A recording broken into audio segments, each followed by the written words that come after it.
நீ நான் காதல் சீரியல்ல ஒரு மேஜரான ரீப்ளேஸ்மெண்ட் நடந்திருக்குங்க. எஸ், என்ன விஷயம், என்ன, யாரு அப்படிங்கறதெல்லாம் இதுல பாத்திரலாம். அதாவது விஜய் டிவில கரண்டா 6 o'clock ஸ்லாட்ல ரொம்பவே அருமையா போயிட்டு இருக்க சீரியல் தான் நீ நான் காதல். இந்த சீரியலுக்கு எக்கச்சக்கமான ஃபேன்ஸ் இருக்காங்க அப்படிங்கறது நான் சொல்லி தெரியணும்னு அவசியம் இல்லைன்னு நினைக்கிறேன். சோ இதுல பாத்தீங்கன்னா செகண்ட் மெயின் லீடா அனு அப்படின்ற கதாபாத்திரம் இருக்குது, எல்லாருக்கும் தெரியும் இல்லையா. சோ ஃபர்ஸ்ட் வந்து அந்த அனு ரோல்ல சாய் காயத்ரி தான் நடிச்சிட்டு இருந்தாங்க, ரொம்ப சூப்பரா பண்ணிட்டு இருந்தாங்க. பட் அவங்களோட ஹெல்த் இஷ்யூ காரணமா அந்த சீரியல்ல அனு கதாபாத்திரத்துல இருந்து சாய் காயத்ரி குவிட் பண்ணிட்டாங்க.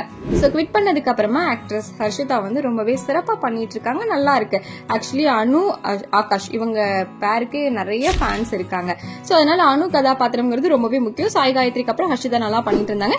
இப்ப வந்து பாத்தீங்கன்னா எகெயின் அனு கதாபாத்திரத்துக்கு நம்ம சாய் காயத்ரியே திரும்பி வர போறாங்க அப்படின்ற ஒரு அபிஷியலான அனௌன்ஸ்மெண்ட் கிடைச்சிருங்க. அதாவது ரீப்ளேஸ்மெண்ட் நடந்திருக்கு. ஃபர்ஸ்ட் யார் பண்ணாங்களோ அவங்களே இப்ப திருப்பி ரீப்ளேஸ் ஆக போறாங்க. ஹர்ஷிதா வந்து பாதியில குவிட் பண்றாங்க. ஆக்சுவலி அவங்க வரதுனால இவங்க போறாங்க, விலகுறாங்க அப்படின்னு சொல்லப்படுது.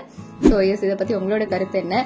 அனு ரோல்ல சாய் காயத்ரி நல்லா நடிப்பாங்கன்னு நினைக்கிறீங்களா, இல்ல ஹர்ஷிதா தான் நல்லா நடிச்சிட்டு இருக்காங்க அப்படின்னு நினைக்கிறீங்களாங்கிறத கமெண்ட்ல சொல்லுங்க.